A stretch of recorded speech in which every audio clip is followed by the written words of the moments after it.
All right, well, hello, I'm Ansel, and I'm going to be talking about, as Tim just said, gravitational waves with LIGO beyond this big chirp. So here's what I'll be talking about today. First, I'm going to talk about what are gravitational waves, and then how does this thing that we use to measure gravitational waves, the LIGO interferometer, actually work? Then I'll go over some exciting news from the last couple of years in gravitational waves, and I'll talk about some discoveries that may be yet to be made, including some of the work that we do here at Michigan. So let's jump right in. What are gravitational waves? There's a couple of different ways to think about this. The first way is more of a theoretical way. So this comes from general relativity.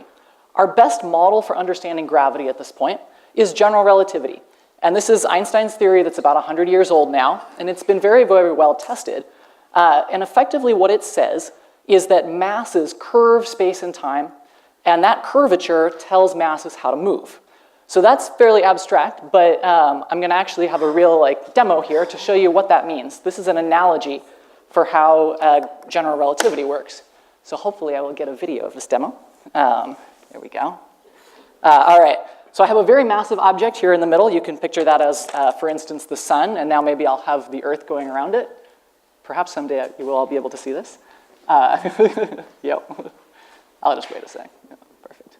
Thank you. All right, there we go. All right, great, technology works. If you have something like this massive object is creating a curvature in our model of space-time, which is this elastic sheet. And now if I roll something over the top of it, it doesn't take a straight path, it curves. And that curvature, it's due to the curvature of space-time itself. So this is just an analogy, of course, but it's a pretty good picture for how space-time is pictured and how something like an orbit can arise in terms of general relativity. Probably want my slide clicker. So you can imagine taking this analogy and extending it and asking, what if we could get ripples in this elastic sheet? And that, in fact, turns out to be a thing that really is predicted by general relativity. So it's not just an extension of the analogy, it's also an extension of the mathematical framework of general relativity. And this is what we call gravitational waves.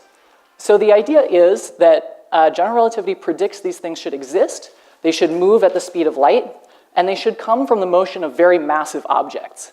So a simple example of something that might create gravitational waves would be two very massive objects sitting out somewhere in the universe that are orbiting around each other. So in this little picture on the slide right now, those would be neutron stars. They could also be black holes, for example. And they should be creating these ripples in space-time, basically stirring space-time up in some sense, that propagate away from that source. So that's the theory side. The question now I'm going to ask is a little more concrete. And that is, what do gravitational waves do? Because these are physical, observable things. We should be able to measure something. So what is it that this type of phenomenon does that we can actually measure? And there's two really important answers to that. The first one is that they carry energy. And so that means if you have a system like this of two massive objects orbiting around each other, that system has energy. And if it's radiating gravitational waves, they must be carrying energy away from the source, which should cause a change in the behavior of the thing that's creating the gravitational waves. It has to lose energy. And the particular way that it loses energy is that if you have these two objects, they'll start to move closer and closer to each other as they orbit. So the amount of time that it takes for those two objects to go around each other is going to decrease. And even if the gravitational waves themselves are invisible, we should still have a way, for instance, to see this, the changing behavior of the source. That's actually the very first way that indirect evidence for gravitational waves was found. So this was something that actually happened more than 40 years ago in 1974. And what happened was that astronomers found a system that's now called the Hulse-Taylor binary after the discoverers that was basically just what I described. You had two massive objects, in this case two neutron stars, orbiting each other. And one of those neutron stars was a specific type of object called a pulsar that emits pulses of electromagnetic radiation, right? In this case, radio. And by measuring the arrival time of those pulses very carefully, astronomers were able to figure out how long it was taking for those two objects to do one orbit around each other. That's a quantity that's called the orbital period. And they continued to watch the system, and as they continued to watch, they saw that that orbital period was changing. It was actually getting shorter and shorter as these two objects got closer and closer together. They kept watching it, and you can see that graph on the left shows, in fact, what the orbital period shift has been since 1974 up through, this graph goes through 2005. And they continued to watch and saw that behavior continue, and it was matching very, very closely what you would expect if this system was in fact radiating energy away in gravitational waves. So on that plot, the red dots are data, and the blue curve is the prediction from general relativity of how that should change. And you can see that those are very beautifully lined up. So this was really clear indirect evidence that gravitational waves exist. But that's indirect. All that observation was done by looking at light. So this is where we have to ask the second question about what do gravitational waves do? Because if you have a source like this, and it's putting out both light and gravitational waves, and we know that we can measure the light, and we can see what's happening to the source, we should also be able to measure what the gravitational waves are doing as they pass us here on Earth. And what they do is that they stretch and shrink space-time. So let me explain what that means in detail. So when I say that they stretch and shrink space-time, what I mean is that they change the distances between points in space. And they do so in a way that's very analogous to a material stretching. So I have a piece of material that I will stretch, and I've labeled some points on it, actually. Hopefully you'll be able to see. Let's see if I can flip it around. Yes. All right. So I've got this model of space-time that I'll come in front and show to people. So what I'm going to do is just stretch this. And this is just like space-time stretching. And if you look at the motion of points on this stretching material, if you look at 2 points that are close to each other, so I've just labeled a couple points B and C in the middle, those don't move apart very much as I stretch this thing. But if you look at the points that are out here by my hands, they move apart a lot more, right? So this is characteristic of a material stretching. It's also characteristic of how space stretches when a gravitational wave passes. There's a proportional change in distance between different points in space. So that's from the stretching. Of course, it's a little bit more complicated, so let me show you an animation that shows a little bit more in detail what that looks like. So on this animation, for the left-hand side, what you want to picture is a gravitational wave that's coming from clear in the back of the lecture hall, and it's coming into the board here. And as it passes, we've put something in the way. In this case, we've put a circle of masses in the way. And this wave is coming toward the circle of masses that we've placed in the way, and it's stretching and squishing space-time. First it stretches it vertically, then it stretches it horizontally, back and forth and back and forth. So that's what should happen as a wave actually passes some object. On the right-hand side, what's up there is just a three-dimensional picture of the same thing. So this is like, the left-hand side is like a slice through the right-hand side. Instead of putting a ring in the way of the gravitational wave, we've put a whole tube in the way of the gravitational wave. And that's just so that you can see the wave-like structure of this thing as it moves. So of course there, your wave is propagating down along the length of the tube. So that's what we want to be able to measure directly, is this behavior. And you might have a reasonable question here, which is, why did it take so long to see direct evidence after the indirect evidence was found? The answer to that is it's a much harder problem to see directly gravitational waves. There's several reasons for that. First, the indirect measurement was done using light, which we already have very sophisticated instruments to sense. Second, if you're looking at the behavior of the source, what you're seeing is the cumulative effect of all the energy that was radiated away in every direction, added up over a very long period of time. If you're standing on Earth and you're trying to see what's happening with the gravitational wave that passes, you're only observing the gravitational waves that are coming right from the source to Earth, so that's a small slice, and you're only observing them as they pass Earth, so that's a small slice in time. And all of that adds up, but there's an even bigger effect. And that is that, put quite simply, the elastic sheet that I showed you over here as a model of space-time, this, is in fact wildly optimistic. So with a piece of elastic, I don't have to apply a lot of energy or force in order to distort it, right? I don't have to put a lot of energy in this system to get a distortion. I don't have to apply much force. That's not how space-time is. You have to put a lot of energy in order to get a noticeable gravitational wave back out. So instead of picturing an elastic sheet, you might instead picture something more like a sheet of steel, okay? So now imagine how hard this problem is. You are standing on one end of a sheet of steel that stretches 1 billion light years away. Someone is striking that steel with a hammer 1 billion light years away, and it's your job to figure out if you can measure the tiny little ripples that are propagating from there to here. And now imagine that not only is that a really hard problem, but make it 10 to the 20 times harder. So that is 10 with 20 zeros after it. Multiply that by the difficulty of the problem I just described, and you have a sense of how hard it is to detect gravitational waves, how much energy you have to put in to get a small distortion in space-time. So how on Earth, and how on actual Earth, are we going to measure something like this?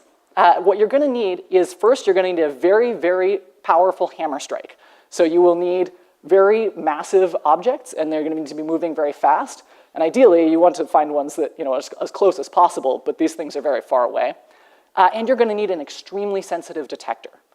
So that has to be capable of measuring very tiny changes in distances between points.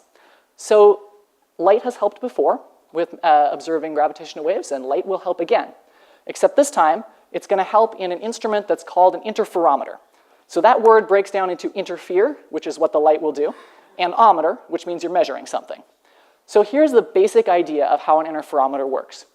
You have a laser, you shoot it at something that's called a beam splitter, does exactly what the name implies, it splits the beam in two. Half the beam continues off in the same direction, and half the beam goes off in a perpendicular direction. Both beams then hit mirrors, and they come back toward the center, and they recombine. And if the distance that each light beam has traveled is exactly the same, then when they come back together, they'll be matched up. The crests of the wave will be lined up, and you'll get constructive interference. So you're adding a positive and getting a bigger positive. If you change very slightly the distance of one of those two arms, then what you get is destructive interference, because you have now misaligned the waves when they come back to the source. So I have an actual demo of that right here. And it's gonna, oh good, it's got right on, and hopefully we will get video of that as well. Perhaps. Yes, running auto setup. That's always a good sign. Okay, there we go. So this is an actual interferometer that's built here. So you have a laser that comes in, it hits a beam splitter, it splits off in two directions, it comes back together, and you can see the pattern that's created, which is up here on the screen. And I have a way to change the distance, the effective distance of travel of one of the two arms. So right now you can see there's a bright spot in the middle of this pattern, right? And as I very slightly change the distance that light has to travel, it will change into a dark spot, a light spot, a dark spot as I go back and forth. So you can actually see what's happening here. This is measuring a difference in the distance that light has to travel in the two arms. This is actually very sensitive, even a little one like this.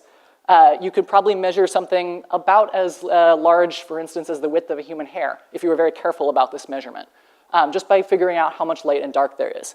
The way that you might do that is, for instance, you could create a string of numbers that describes how light and dark it is, and convert that into a measurement of what the difference is in distance along the two arms. But much as this is a sensitive detector, it's not nearly sensitive enough. And it's also very susceptible to noise, right? So if I walk here and I bump this table, that messes up everything, right? So how can we get something like this and turn it into a much bigger and more complicated and more sensitive version of that so that we can actually detect gravitational waves? Because in a real detector, I'm not the one moving those end mirrors. A gravitational wave is, and it's only going to move it by a very, very, very tiny amount. So this is where we get to actually start talking about the LIGO detectors. And when I tell you how we go from a small interferometer to a large one, I'm condensing down decades worth of research and development and engineering that's happening here into a couple of basic principles. The first thing you have to do is you have to make that little interferometer something like 8,000 times larger. That's maybe half a meter. The actual interferometers are 4 kilometers long, so that's 2.5 miles on either arm. And that's because of the same thing that I described when I was stretching that elastic sheet. So when I was stretching the elastic sheet, we saw that points that started far apart actually changed the relative distance between them more, right? So this makes a bigger effect for us to measure. Also, you have to isolate it from vibrations because, well, I can just stand here and avoid, tapping the lab bench here. We actually have to build these interferometers on Earth. And there's things like seismic motion, earthquakes. You can't really tell the Earth not to bump the lab table. So to isolate it from vibrations, there's a variety of things that are done. One is to put it in a vacuum to prevent air currents from causing trouble. So that picture up there on the upper right is a picture of a tube that encloses the whole distance that the laser beam travels. And that's held in vacuum. Also, you need to isolate it from vibrations. And one way to do that is to hang the critical components of this interferometer on pendulums. So why is that helpful? Well, I will show you with an actual pendulum. So here's an actual pendulum. And let's suppose that my arm is a support that's going to hold this pendulum up. And I'm going to shake that support, and I don't want this thing that's being held up to move very much. If I'm looking at a fast shaking, you'll see that it's moving, but it's not moving anywhere close to as much as the support is. So a pendulum will actually help you damp out some of these oscillations. And in fact, in LIGO, so this picture down here at the bottom is showing one of the mirrors at the end that's on the bottom of a multiple stage pendulum that's really trying to damp out a lot of those motion.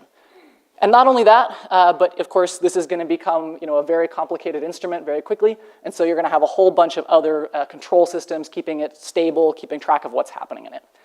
Last but not least, you don't want to build one of these. You want to build 2 completely different interferometers in different places. Well, same design, but 2 different machines. And the reason for that is as follows. First, if you have 2 interferometers, you can confirm if you actually see something. So you should see it in both places. Also, if you have 2 interferometers, it can help you figure out where on the sky the signal actually came from. So if there's a gravitational wave coming toward us, we might like to know where it originated from. And these instruments are not like telescopes. They don't point at a position on the sky. Instead, they're more like antenna, and you have to use 2 of them at least to triangulate where the signal actually came from. So there are, in fact, 2 LIGO detectors, and there will be more detectors than that I'll talk about in a bit. So LIGO Hanford and LIGO Livingston are the 2 that are in the United States. Hanford is out in eastern Washington. Livingston is in Louisiana. There's also the Virgo detector in Italy. That one came on a little bit more recently than the other 2, but has joined us for some of our data taking. GEO is much less sensitive, so I won't talk about that in detail, but it is also worth noting that there's an under construction interferometer in Japan called Kagra, and there's a plan to have another LIGO detector in India. So we are building up toward a big network of detectors. So those are points on a map. Let's actually go and take a look at what one of these sites looks like, something like a virtual field trip. Here are some pictures from the LIGO Hanford site. I'm going to have lots of things about the LIGO Hanford site because I worked out there for 6 months, so I know it and I love it. The top picture is showing inside of a building that's right at the vertex of the interferometer, so where the laser beams split and come back together. And you can see, just looking at this picture, it's a little more complicated than the diagram of the interferometer that I showed at first. But there's some recognizable features. One is, if you look all the way over on the right of that image, you can probably see a tube that's going off into the back. So that's going off toward the upper right corner. And there's another tube that you can just see the edge of that's going off the right-hand side. These are big round tubes. Those are the beam tubes. So those don't stop at the wall. They keep going for another 4 kilometers or 2.5 miles out into the desert in eastern Washington. Another thing to note is there's all these big containers that you can see in there. Those are holding components of the interferometer, and they're holding them in vacuum. So the next picture here shows the LIGO control room, also at Hanford. There's a tour group in the control room, which is all the people in the back. But all the people that are sitting at computers actually work out at the site. And they're doing a whole bunch of different things working out at the site. They're fixing problems, they're installing upgrades, they're doing research and development for the next phase of the interferometer, and they're always trying to push the sensitivity of the machine better and better and better, which of course is an endless battle because you can keep fighting that ad infinitum. LIGO works in a system where we take data for a while and then we improve the interferometer for a while. Take data again, improve the interferometer. So typically this is running in what we call observing runs, which are the phase where you take data, and then you kind of shut everything down for a while and try to improve it so that the next observing run is better. But of course, it's not just the people at the sites. There are people who work for LIGO all over the world that are part of the LIGO scientific collaboration. There are over 1,000 people who work in the LIGO scientific collaboration, and these logos are all of the different schools that are represented within that collaboration. So there's us. There's a bunch of stuff that people are working on doing off-site, right? Because not all of these folks work at the actual site itself, at either Hanford or Livingston. So what can you do off-site? Well, first of all, you can do development and prototyping also. For instance, there's a 1/10 size interferometer at Caltech where a lot of prototyping and hardware development is done. There's also people who work on theory and astrophysics, so they're starting to predict what we should see when we look at the interferometer data. And there's lots and lots of people who work on data analysis. So data analysis is a very vague term, and I'm going to break it down what I mean by that a little bit. So when I say data analysis, what's that? That's the process of turning that string of numbers that we get out that tells us the relative difference between the two arms of the detector into the answer to the question, do we or do we not see an actual signal from a real wave? And when you're doing data analysis, you need to be searching for signals from space, and you also need to be understanding and improving the detector. When you're searching for signals from space, you need to answer a couple of really key questions. First, if we see something, how sure are we that it is real? Second, if we don't see anything, how sure are we that we didn't miss something? And you can imagine that that crosstalks a lot with understanding and improving the interferometer, because you need to understand the detector really well in order to know how confident you can be about something that you saw or didn't see. At the same time, you need to understand how searches work really well in order to figure out how to improve the detector. So there's a lot of back and forth here. To give you an idea of how much data we're analyzing, so one interferometer takes in several megabytes of data every second. So that's the equivalent of downloading an average MP3 song every second constantly. As you can imagine, that builds up to a lot of data, something like a terabyte of data in a day. And that takes a lot of computational power to analyze. So if you had only one computer instead of the many that are at the disposal of this collaboration, it would take something like 20,000 years to do all the analysis that was just done last year. Another thing to note is of all that data, only a very, very small percentage of it is the actual output from the detector itself. A lot of it is coming from sensors that are all over the site that are monitoring the environment, trying to figure out what's happening around the detector to make sure that any environmental disturbance, anytime someone is bumping this lab table, we understand it really, really well. So the next question is, what are we actually looking for when I say we're searching for signals from space? There are 4 categories, and I'm going to talk about 2 of these in depth, but I'll give you a quick overview of all 4. So these are the types of signals that we expect to see, and they break down along 2 different categories. First, do we or do we not have a precise detection? So the ones on the left, or not precise detection, precise prediction, sorry. The ones on the left, we have a precise prediction for what they ought to look like. The ones on the right, we don't have such a precise prediction. Also, the ones on the top are short and strong, whereas the ones on the bottom are long and weak. So there's different types of analysis we have to do. I'll be talking a lot about the one in the upper left corner, the one called in-spiral. What that is remember that system with 2 objects that were moving around each other and getting closer and closer? If you extrapolate that forward in time, eventually they're going to run into each other. And that's what we call an in-spiral. And that's very precisely predicted by general relativity, and that's where all the detections that LIGO has made so far have been, in that box. I will also talk a little bit in depth about continuous wave, because that's what we do here at Michigan, where we're looking for signals from spinning neutron stars. Up in the upper right-hand box, there's something called burst. This is also looking for a really strong sudden signal similar to in-spiral, but not one that's very well modeled. So it could be coming from something other than these two objects. And then stochastic is effectively a statistical problem. And it says, okay, there should be lots of objects out there in the universe that are creating gravitational waves, and even if you can't disentangle each of them on its own because it's too weak, that should build up a background. And so stochastic is searches are a process of analyzing that background and trying to figure out whether there's more or less of it than we expect. So I'm gonna get into in-spiral now.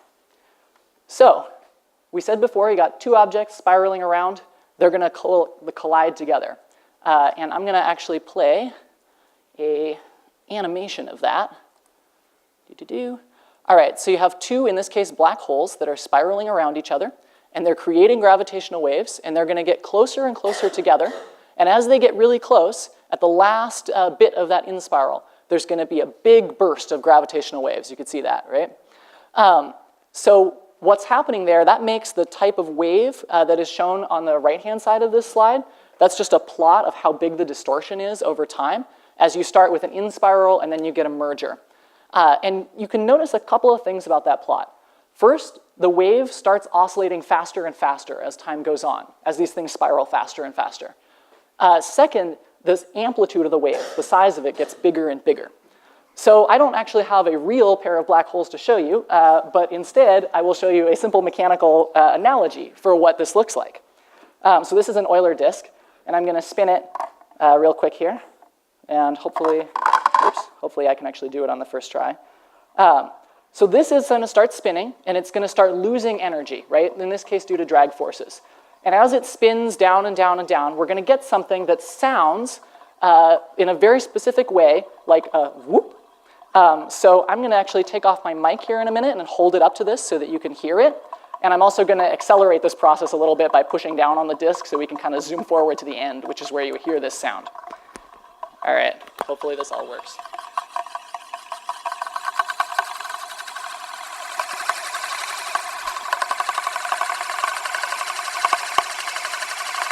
Audio okay?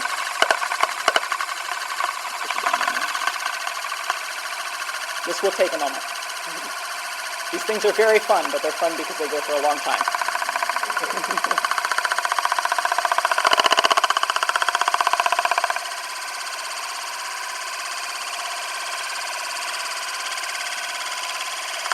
Like I said, long time.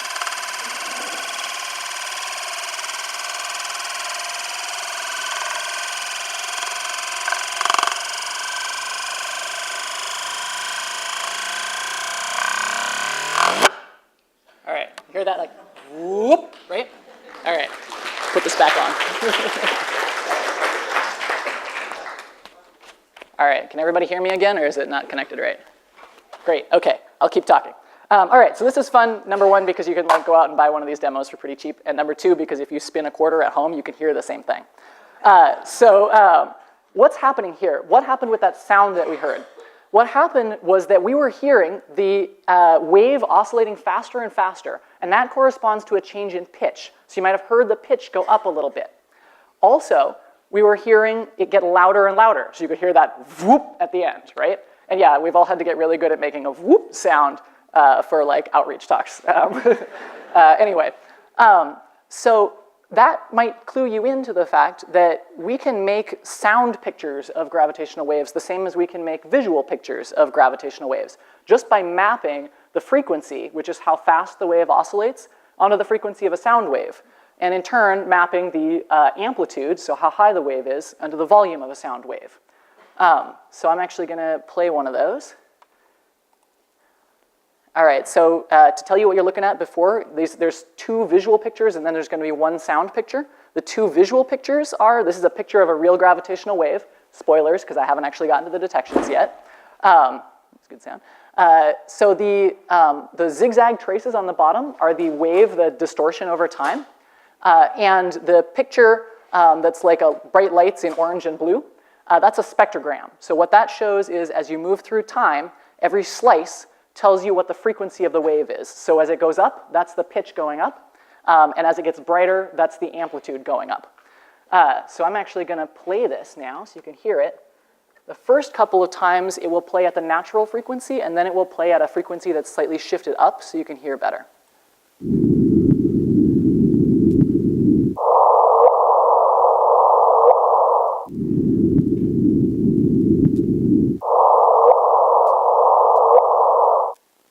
All right, so you hear the whoop at the end. That's what we call chirp. And that's, in fact, what we expect from an in-spiral. But you can imagine that it's a little more tricky than that because we have to deal with a real detector. And in a real detector, it's not like we're listening in a nice, quiet room, and it's not like we're looking at those plots with a beautiful black background. Instead, there is background chatter. And this is some pictures of background chatter in our data. And all of these pictures are taken from a project that's called Gravity Spy. So if you have some free time after this talk and you want to go online, this is basically a matching game where you can help to categorize different types of background chatter, in this case a thing called glitches, into different categories, all of which have really cute names, according to my cartoonist friend who made a picture there. And this is really helpful because it turns out that humans are very good at image recognition in a way that computers are not.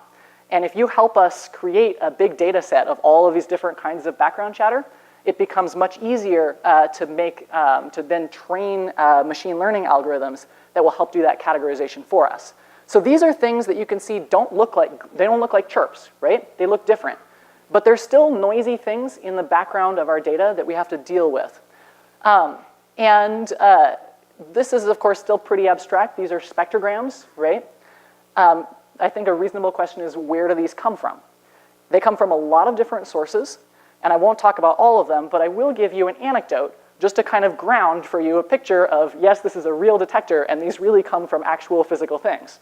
So, during the last observing run, there was a specific category of glitches that were causing a lot of trouble, and as usual, everybody who was working at the site and off-site went and looked in not only the detector output, but all of the sensors that were around the site to figure out where it might be coming from and what might be causing it. And they formed the following hypothesis. Out along the arm of one of the detectors, there's a cooling system. And the cooling system builds up ice on it. And this detector is in the middle of the desert. And there's wildlife. And they like ice. In particular, there's ravens. And the ravens were perching on tubes where ice was building up and pecking at the tubes to get the ice off. And that pecking, despite all of the very, very, very careful isolation, was actually coupling through extremely faintly and showing up in the output of the detector. And of course, once you have a hypothesis, you have to then test the hypothesis. So the right-hand picture is a picture of a graduate student who's out at the site, who is standing up on his tiptoes with, I think, a chisel of some type to tap at those pipes as though he were a raven, so that someone else can then check and make sure that the tapping does in fact mimic and shows up in the exact same places as the raven's pecking. So when I say that we are dealing with a real detector and that this background chatter comes from a real environment and why it's really important to measure all the stuff that's happening around the site, that's why. I'm just going to cover this up so we get those reflective patterns off the screen. So I've told you why this stuff is really hard, all the challenges we have to deal with. Let me now tell you some of the really fun stuff, which is what have we actually found.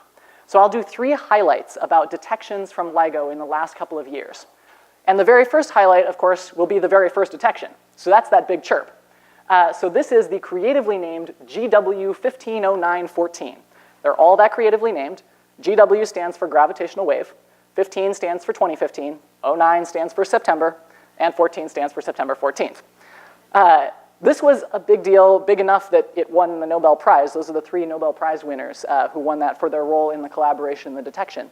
And what happened here was that you had 2 black holes that spiraled together and released that burst of gravitational waves, and that was detected for the first time ever by LIGO at both Livingston and Hanford. This was a big deal for several reasons.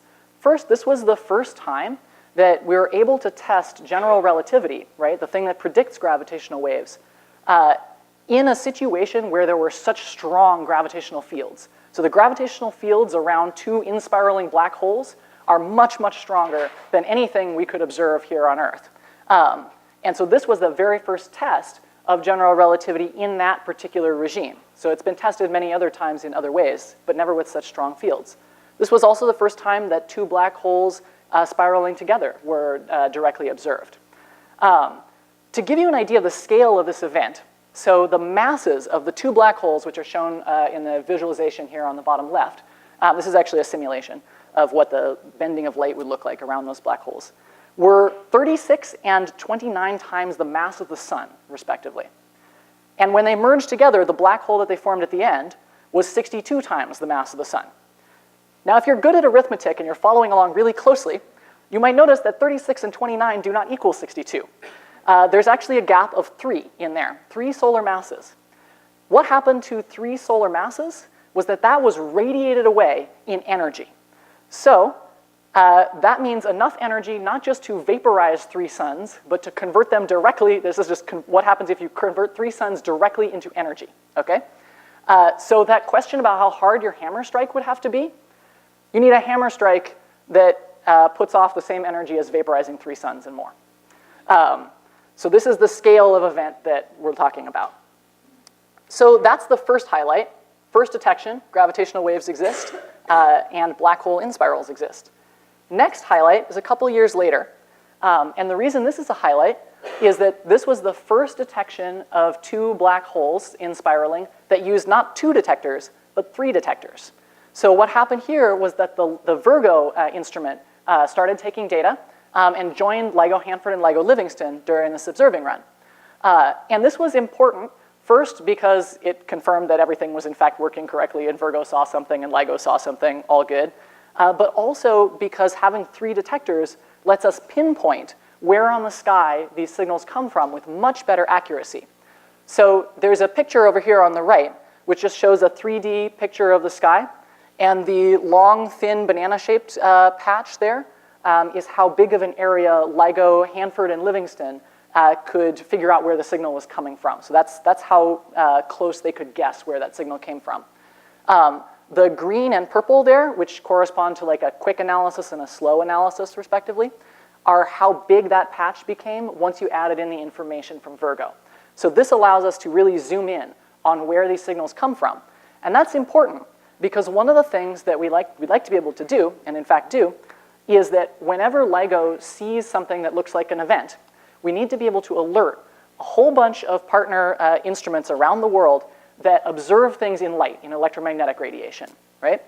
The reason being that if we saw gravitational waves from a source, they might see light waves from the same source. And it's important to tell them where to turn and look. And that information became critical when I get to the third highlight, because this is LIGO's first detection of a binary neutron star in spiral. So black holes are weird, but they're actually quite simple. They've got a mass, a spin, a charge. Neutron stars are not simple. There's a whole bunch of matter, so something like the mass of the sun, condensed into a very small ball, the radius or diameter of about 12 miles. These things have very strong magnetic fields, and most importantly, they emit electromagnetic radiation. So I'm going to show you a picture, another visualization here of what the inspiral looks like, and you will see that the end of it is rather more dramatic than the previous one we watched. So again, we have in this case 2 neutron stars orbiting around each other. Same thing as before, they're getting closer and closer and closer. The gravitational waves are going to become stronger and faster, and then they're going to collide, and suddenly things get complicated. So you have jets of radiation coming off, you have debris from the actual collision coming off, you have a whole bunch of things that telescopes here on Earth should be able to observe.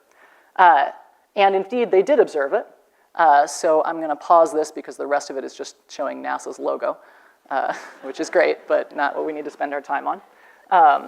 Indeed, LIGO observed it, and you'll see and you'll hear the chirp signal. And you'll also see there was a satellite that detects in gamma rays.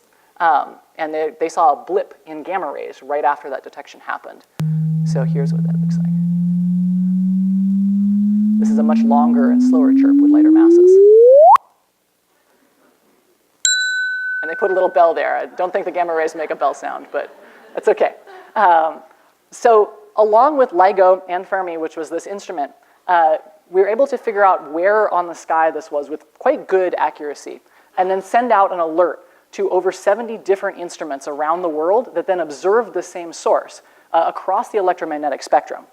Get my mouse out of the way. Oops. Whoop, back, there we go. All right, so here's what they saw. The picture up at the top is from the DE cam, the dark energy camera. I put this up here, it's one of many pictures taken of the source, and I just put it up here because there's a lot of people at Michigan who work on this, so shout out to Michigan. What you can see on this picture is there are two little white lines, and they're pointing at a dot. And that dot was not there before the event, and it faded out a couple weeks after the event, and that was the electromagnetic signal from the same event. This was observed not only in optical, but also in ultraviolet, in infrared, in radio, all the way across the electromagnetic spectrum over the course of something like 9 days. And in each of those, that dot was seen, and you could see the behavior of the radiation changing over time. So there's a lot of really rich science here that I won't go into in depth. Instead, I'll tell you what LIGO's role in all of this was. Really important things that LIGO did. In addition to showing where to point and alerting everyone about this event, LIGO also was able to get information that you can't get through electromagnetic observations, that light won't tell you. And that, in particular, was the masses of the two objects. So with gravitational waves, we can get a good measurement of those masses, and those masses lined up very closely with the expected masses for neutron stars. This was exciting because things like these bursts had been seen before, but nobody knew for sure what caused them. And the idea that it was two neutron stars colliding was a pretty good guess, but it hadn't really been shown until this event. And these events where two neutron stars collide are very interesting, like scientifically. Also, for one thing, they contribute to the formation of a lot of heavy elements. So gold, platinum, lead, stuff like that, if it's here on Earth, chances are good it came from an event like this. So there's a lot of science that we can do with light and gravitational waves working together that's much more than the sum of those two parts. And all the three things I just showed you were just highlights. So there's a lot more going on. This is just a quick diagram of the black holes that have been detected by LIGO, which are in blue. This is LIGO Virgo detections in blue. Next to black holes that were detected using other measurements like X-ray.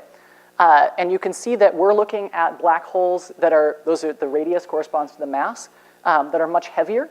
And we're looking at things that have never been seen in light before. And we've just had a binary neutron star detection, so that's shown in orange down there, which is one little dot among the many neutron stars that have been seen with light before. So we're just starting to make these detections and build up some statistics about how many black holes there are, where they're at, how fast they're spinning, how often they form in pairs, how often they actually coalesce. Some of that can help yield information about how these things formed, for example, which can tell you something about the history of the regions in space where they formed. We've only just gotten one binary neutron star detection. Hopefully there will be more. So these three that I showed you are not the last detections LIGO will make, and they are also not the only detections LIGO has made so far. So we're really at the beginning right now. And now I'm going to take back to this box, because I said I was going to talk about two boxes, and I've only talked about one box, which was the upper left-hand corner. Everything I just said was in the in-spiral box. Now I'm going to talk briefly about continuous waves, because this is the type of work we do here at Michigan, and we don't have our first detection yet. So it's a really exciting field to be in. Continuous waves, we're going to go all the way back to the drawing board and talk about where they come from. So everything we've talked about up till now has been two objects, always orbiting each other. If you have only one object, you can still get waves. If that object is spinning really fast and it has a slight non-symmetry around the axis that it's spinning. So if it has a bump, for example, or a slight ellipticity, you should be able to get waves from it. And in particular, you should be able to get waves that are at a single frequency. So this is like humming a single tone. These, unfortunately, are much, much weaker than the ones that come from in-spirals, so it's not really a surprise that we haven't seen any yet.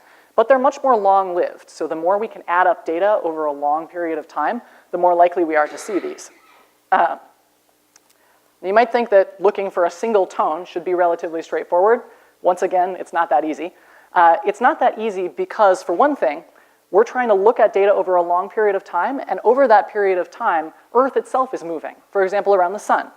And if you are moving, then you're moving relative to the source that you're trying to observe.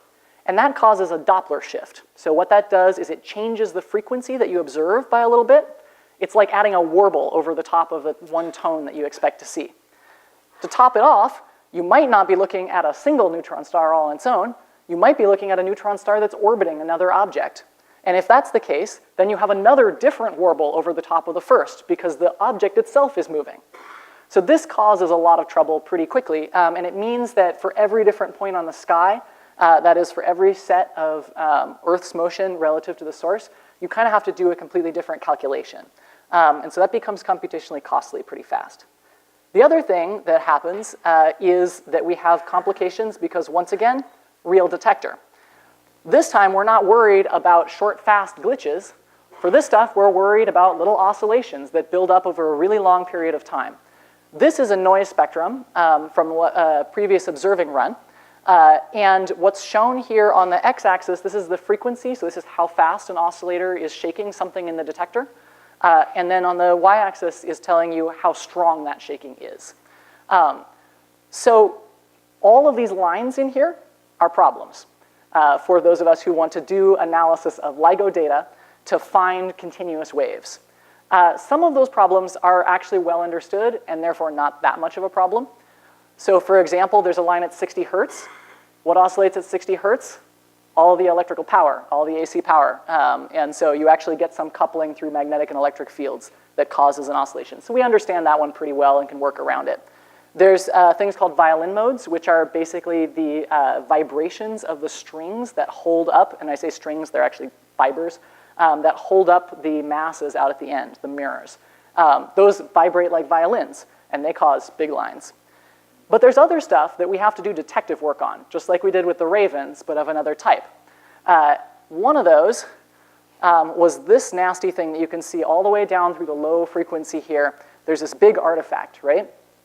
That was something that was causing a lot of trouble, and once again, people had to go through and do a bunch of detective work looking at all the sensors around the site to figure out where that was coming from and make it go away.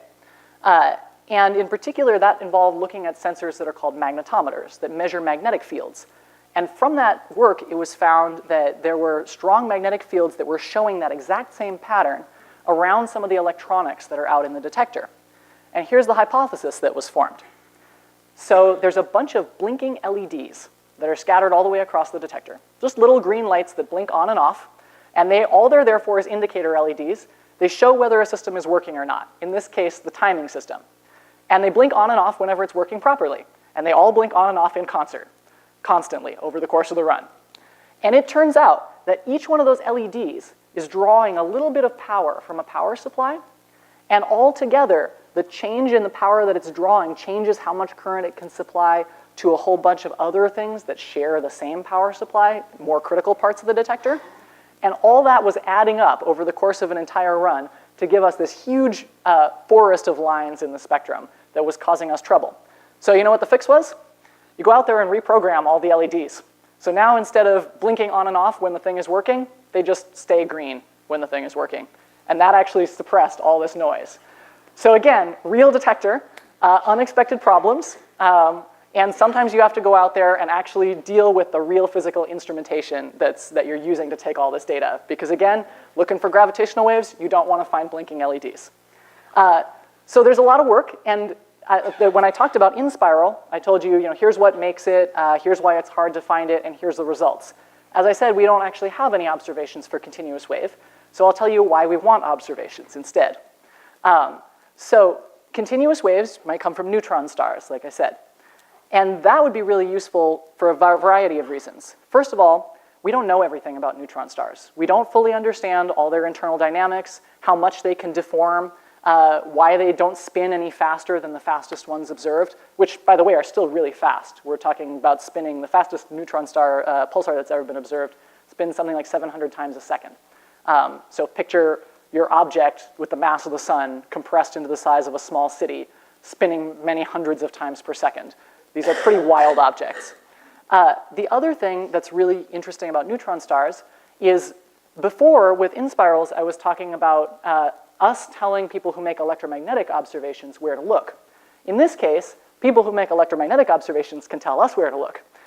So there are a whole bunch of observations that have been made of neutron stars, particularly what are called pulsars, which I talked about earlier. I just dropped it in there. Word pulsar means it emits pulses. So what a pulsar is you have a gravitational, or not gravitational wave, you have a neutron star that's spinning. We've got a bright light here that I'm going to try not to shine in your eyes as I talk to you. So you have a neutron star that's spinning, so this globe is our neutron star, and it's outputting a jet of radiation. And as it spins, it acts like a lighthouse. And what you see if you're watching it as it spins is a blinking as the light goes by every time. And so there's some famous examples of this, for example, a crab pulsar, which is pictured up there, that have been studied quite well. And from the spinning, we know not only exactly where they are in the sky, but also exactly how fast they spin. So there's an animation there of very slowed down blinking of a crab pulsar. And with that information, we can do much more sensitive searches for something that we know is out there or suspect is out there than we could just looking over the whole sky. So we always do a combination of looking over the whole sky, which is a little less sensitive, and looking exactly where we expect something to be, which is a little more sensitive. And once again, we expect there to be really a wealth of science that comes out of observing gravitational waves and simultaneously observing light from the same source. So this is all just to go together and say, gravitational wave astronomy is just starting now. So the big Chirp that hit all the headlines and won the Nobel was a really stunning event, but it was just the start. So what's happening now is that we're going to continue to try and make the detector more and more sensitive and hopefully build up more and more detections, not just the types that we've already seen, but things we haven't seen yet. And this is why it's really interesting to be in a part of the field where we actually haven't seen the first detection yet, because we get to chase something that's still unknown. Another thing that I have to say about this is that, as I say, it's just beginning. It's really important to recognize the amount of time, energy, and work that went into decades of developing and building these detectors, and the thousands of people who've been involved with that project. So all this work has paid off now, and now we get to open up the field of gravitational wave astronomy, which is a completely different type of astronomy than any of the optical electromagnetic astronomy that has been done before, and will hopefully work together closely. And with that, I really want to acknowledge the group here at Michigan, in particular my advisor, Keith Riles, who's sitting over there, without whom I definitely would not be able to give this talk, but also all of the other members here at Michigan, graduate students and undergrads, several of whom I think are in the audience, because it's really exciting to work with all of you and to learn from each other. And also, of course, lots of people in LIGO who I've worked with over the years and learned from that I couldn't possibly fit on this slide. All right, and I think that's the end of my tale.